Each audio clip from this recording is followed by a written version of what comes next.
Be me, Nora, 34F, newly hired director of people ops at a logistics conglomerate.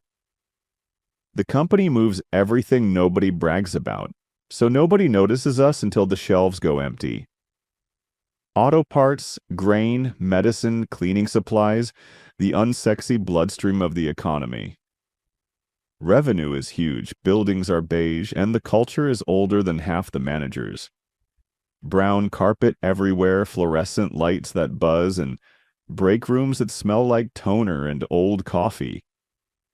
Posters on the walls say teamwork, but the people who hang them never talk to the warehouse.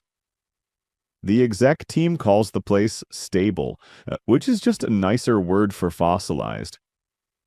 My job is pitched as modernization, employee experience, culture refresh, and belonging. Translation: make it look progressive without touching the old power lanes. Confidence shows up anyway because confidence is what got me through interviews. A master's degree, polished talking points, and a sincere belief that systems can be fixed. The first week is a tour of quiet misery disguised as professionalism. Every department has a manager who says, "We've always done it this way," like it's a religion. The CEO smiles in meetings and disappears into private rooms where the real decisions happen. Middle managers nod at everything and then do whatever they were already doing. None of that scares me because I've handled resistance before. My office becomes the only bright place on a beige floor. Plants go on the window ledge, a whiteboard goes on the wall, and optimism goes in my bloodstream. The first month becomes a parade of easy wins that are mostly words. Handbook language gets cleaned up so it sounds less like a threat and more like a promise. The holiday party becomes a neutral winter mixer with safer jokes and fewer awkward speeches. Meeting rules get introduced so interruptions have consequences, at least on paper. A feedback form goes live and fills with nervous gratitude and petty complaints. Some employees thank me in hallways like I'm a firefighter. Some managers praise my energy in that tone that sounds like approval and a warning. Marketing asks for photos of the new culture, and my office becomes a backdrop. The CEO smiles and says, "Good momentum," and that phrase becomes my daily caffeine. Momentum feels real, so the pace increases without any reflection.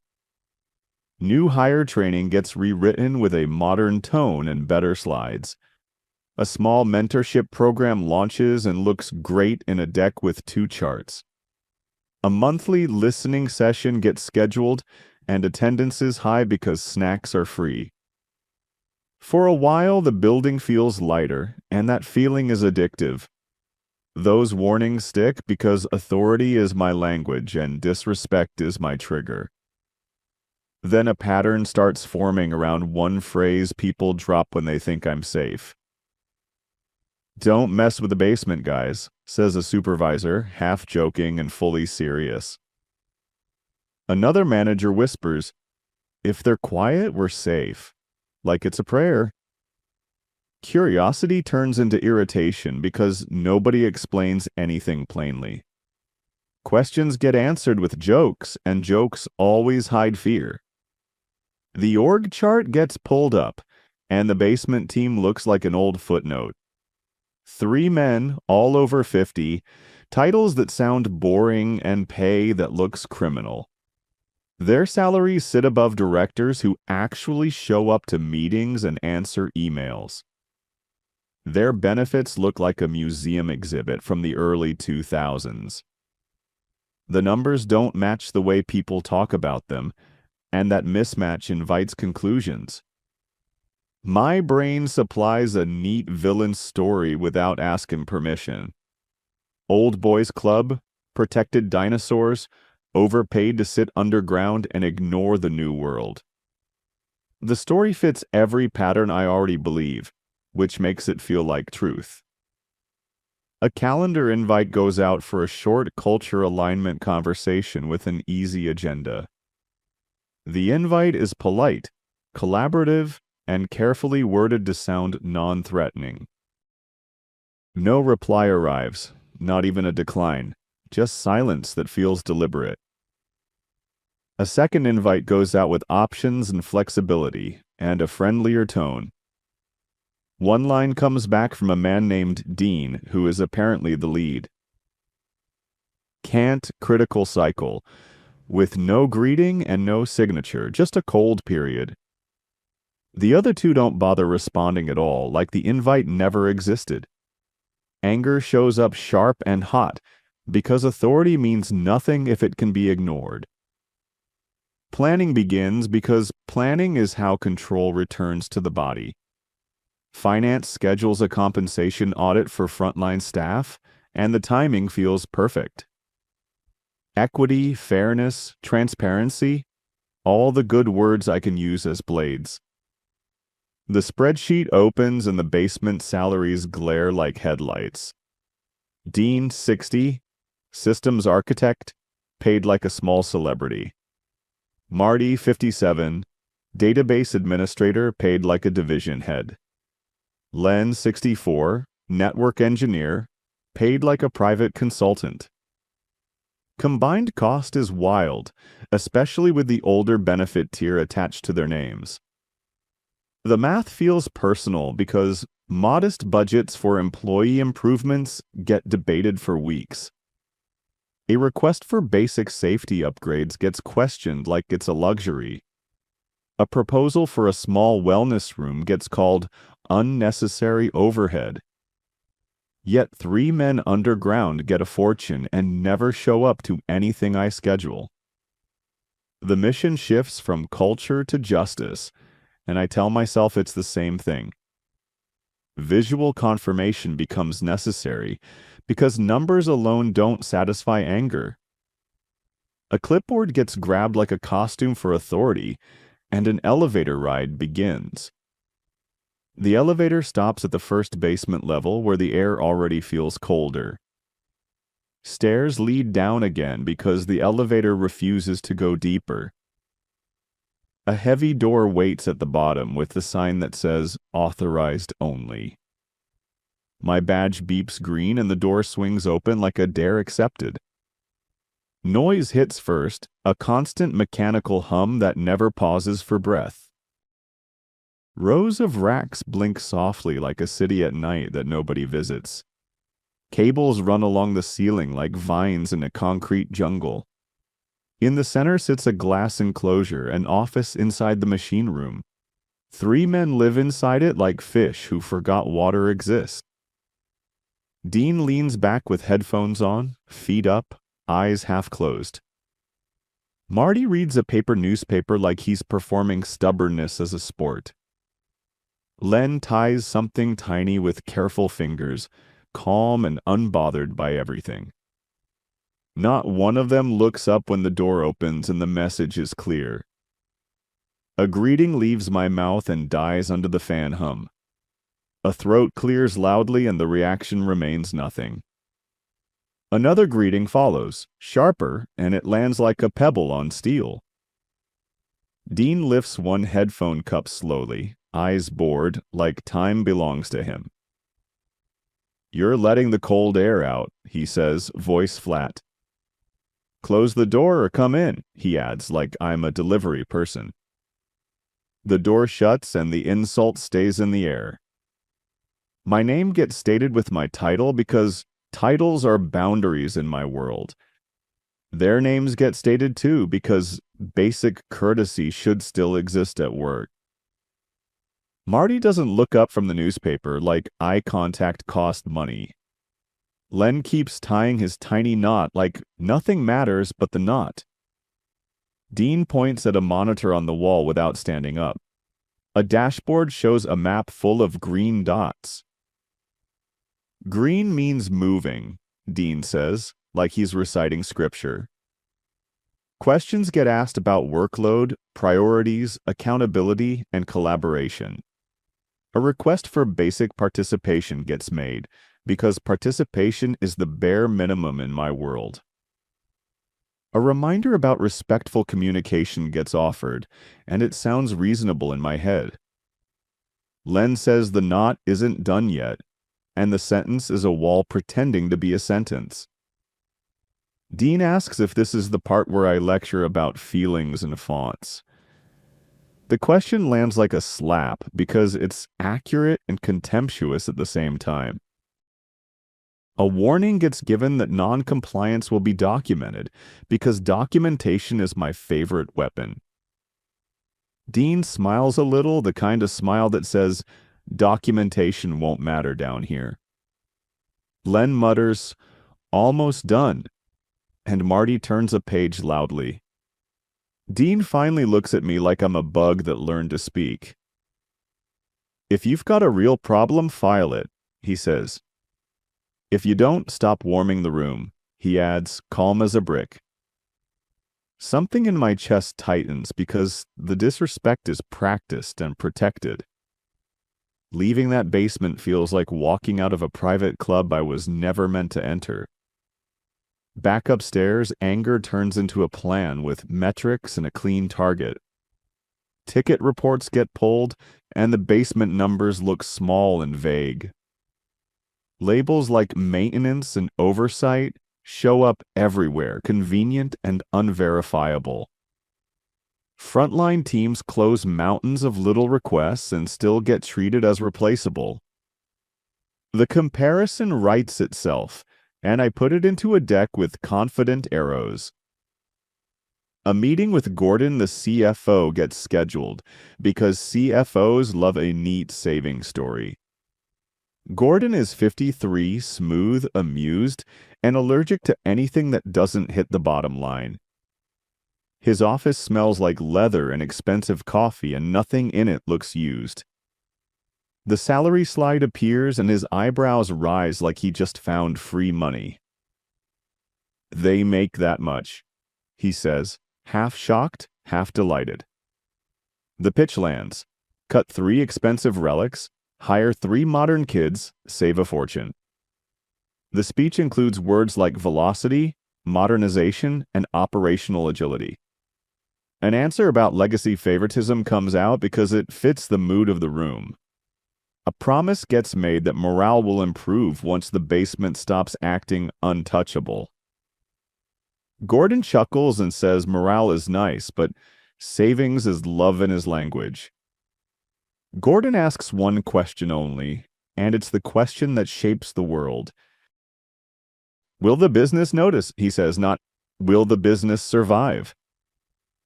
Confidence answers for me because confidence loves being asked.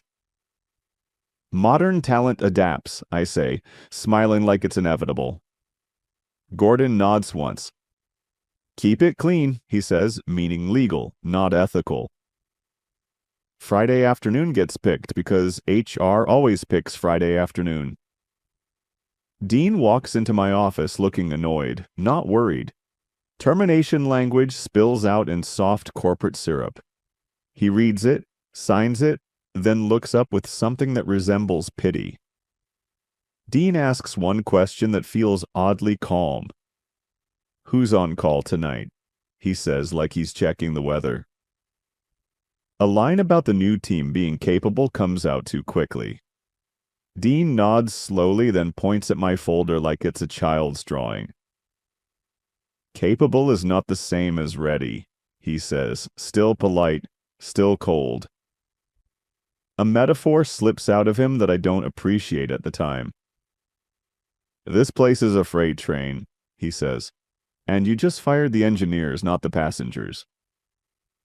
The metaphor gets dismissed with a smile because dismissal is how fear gets hidden. Hope you like surprises, he says, then drops his badge with a plastic clack. Marty grunts, signs, leaves without a speech. Len smiles. Thanks me. Says his wife will finally stop nagging him about retirement. Badges get collected, boxes get carried, and security escorts them like it's routine. The basement door closes behind them and it feels like I just cleaned the building. Job postings go live with words like disrupt, ninja, and culture fit. Applications flood in, and the flood feels like validation. 3 hires appear fast because speed feels like proof. Jace, 24, talks like a podcast, wears a beanie indoors, laughs at risk. Sky, 23, bubbly, aesthetic obsessed, calls everything a vibe. Archer, 25, intense, self-taught, always typing like the keyboard owes him money. Their combined salary is less than 1 dinosaur, and the savings look like a trophy. Budget gets spent on revitalizing the basement, because optics matter. Polished concrete, colored lights, beanbags, fancy espresso machine, decorative screens. The old machines stay, half hidden like embarrassing relatives at a wedding. First month is a honeymoon because nothing big fails on schedule. The new team is friendly, social, and fluent in optimism. They join my Slack channels, praise my leadership, and show up to mixers smiling. Sky redesigns internal pages into sleek dashboards with gradients and motivational quotes. Marketing claps, executives nod, and I start drafting a victory story in my head. Then the cracks start, and each one feels small until it isn't. Shipping labels get weird, then disappear, and warehouse workers start improvising with markers. Boxes get misrouted, templates get taped to walls, and supervisors start shouting. Ramon, the warehouse manager, calls me, voice clipped and furious. Ramon is 46, ex-military, built like a doorframe and allergic to excuses.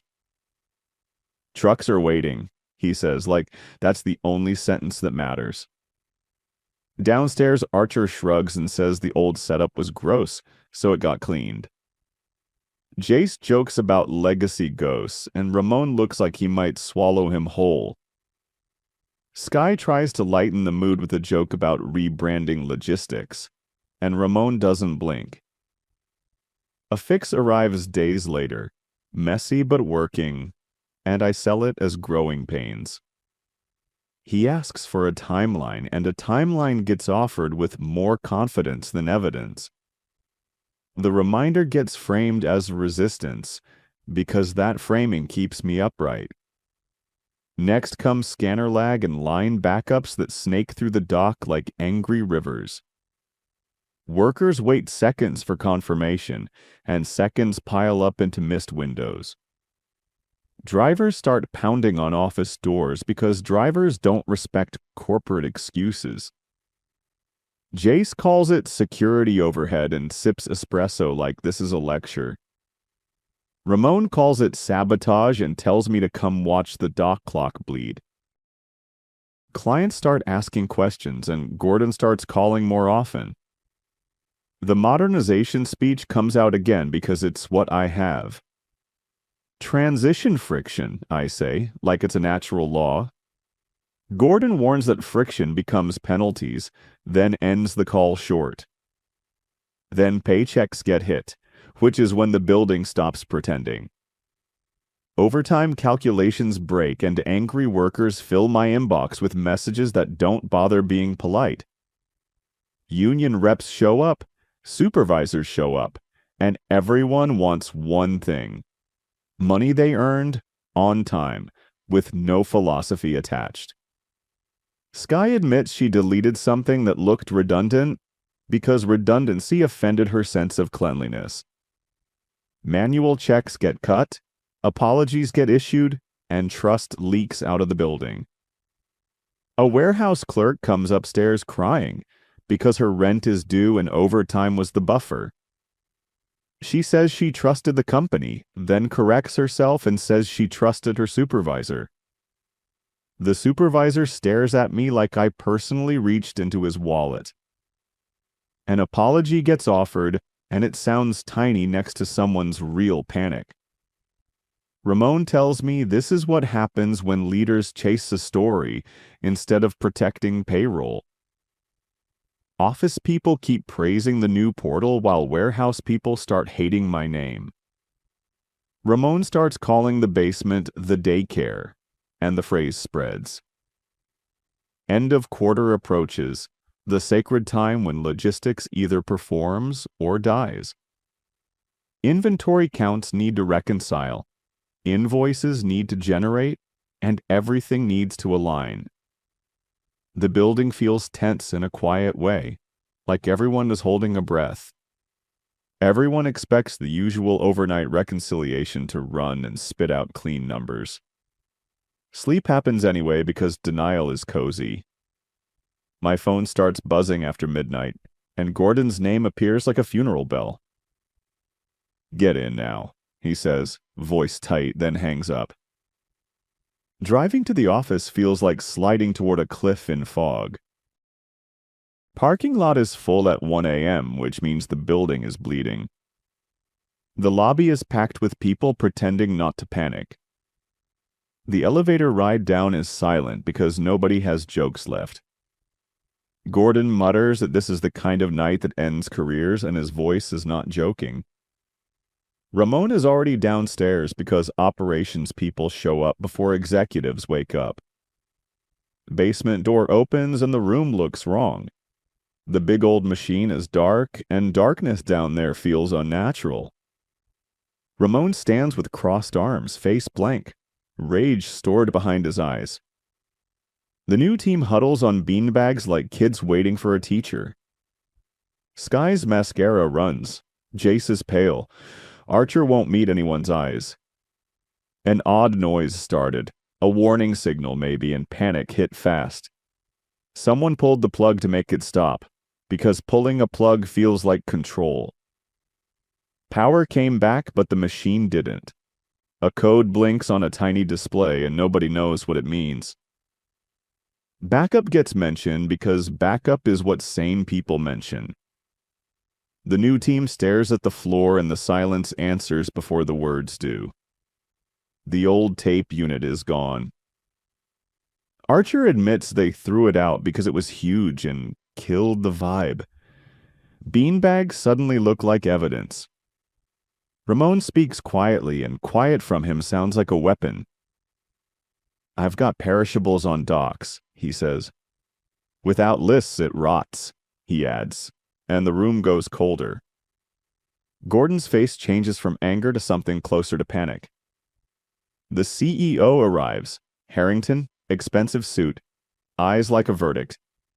He looks at the dark machine, then at the beanbags, then at me. "Report," he says, one word. Gordon explains the loss in safe business language, then points at me because fear needs a target. Harrington doesn't yell, which is worse. Harrington says two words that feel like a guillotine. "Call them," he orders. Calls go out, offers fly, and desperation turns polite voices into begging. Len answers from somewhere windy and warm, listens, then whistles low. "Retired is retired," he says, then hangs up. Marty never answers at all. Dean answers after the third try, voice flat. The situation gets spilled out and Dean laughs once, short and joyless. Money gets offered, apologies get attempted, Dean refuses anyway. Then Harrington takes the phone and speaks like power to power. Consulting rates get named, legal shields get promised, and liability gets swallowed. Dean agrees to come in, not because of love, but because the contract is airtight. Morning arrives and the old men return like firefighters hired after the house is already burning. They walk in calm, not employees now, but contractors with leverage. Dean ignores the decor. Marty frowns at the screens. Len asks where the backup went. The new team tries to explain choices with modern words, and Dean stops the conversation with a hand. "Sit," Dean says, and three young adults sit like students caught cheating. Ramon watches Dean with respect. Gordon watches Dean like a surgeon just entered the room. Harrington watches Dean like a man watching a wildfire get contained. Hours pass, questions get asked, and the old machine starts making steady sounds again. Dean makes it clear this is a rescue, not a rebuild, and the words cut through my chest. Marty says nobody is getting a lesson tonight because tonight is triage, not training. Phones stop screaming, supervisors stop yelling, and the building exhales. Work resumes in ugly, imperfect ways, but it resumes, which is everything. Harrington shakes Dean's hand in front of everyone, making the message public. The message is simple. The basement men saved the company. The culture leader did not. My authority ends quietly, not with a firing, but with a demotion dressed as reassignment. Basic policy admin becomes the job. Onboarding paperwork becomes the job. The bright office becomes a room I'm borrowing until someone needs it. Managers stop praising my energy and start using careful, neutral tones. Hallway greetings disappear. My name becomes a cautionary tale told with lowered voices. The lesson is visible and humiliating, and the mind still refuses it. Being wrong would destroy the identity, so the identity protects itself with a new story. The company is toxic. The company sabotaged progress. The old men are gatekeepers who hoard knowledge to stay powerful. The executives protect the old order because it flatters them. Those beliefs feel warm because they turn shame into righteousness. Weeks pass in quiet humiliation and passive aggression, dressed as professionalism. The basement door stays closed to me and the exclusion feels like a bruise. Hearing Ramon laugh with Dean in a hallway feels worse than any official memo. A meeting invite arrives for a lessons learned session, and my name isn't on it. The absence says more than words because absence is the language of punishment. Gordon replies to emails with one sentence and never says my name. Harrington never speaks to me again because a verdict doesn't need conversation. Resignation becomes inevitable because staying would mean accepting a truth that hurts. A letter gets typed about misalignment, values, and the inability to create meaningful change. The irony of HR language tastes bitter, but the language still works. Gordon accepts instantly. Security disables my badge at noon because exits get control too. Walking out feels like losing a crown and gaining a shield. The shield is the narrative. LinkedIn post goes up that night with my best headshot and controlled anger. Legacy toxicity and resistance to progress made meaningful change impossible, it reads. Likes pour in. Old classmates comment hearts. Strangers call me brave. Validation hits like medicine, and medicine hides the bruise. New job appears at a trendy tech firm with bright walls and louder slogans. Director title again. Fresh start again. Hope repackaged again. Second week includes a small crisis. Nobody can explain plainly. Someone says, ask the reliability contractors, and a memory sparks like static. An elevator ride goes down because every company has a basement. Cold air, loud hum, blinking racks, and a glass office inside the machine room. 3 men are there, older, calmer, familiar in a way that makes my stomach tighten. Dean turns, recognizes me, and gives a small, polite nod. Marty flips a newspaper page. Len ties something tiny with steady fingers. The new CEO down here calls them the heartbeat, like it's a sacred title. Dean points at a dashboard full of green. Green is green, he says, mild and factual. Walking back upstairs feels like carrying a mirror that won't stop reflecting. The lesson sits in my throat, sharp and obvious, and still it won't go down. Blame returns to the safest place. A toxic industry. A toxic set of men. A toxic system. Being right feels better than being honest, so right becomes the ending.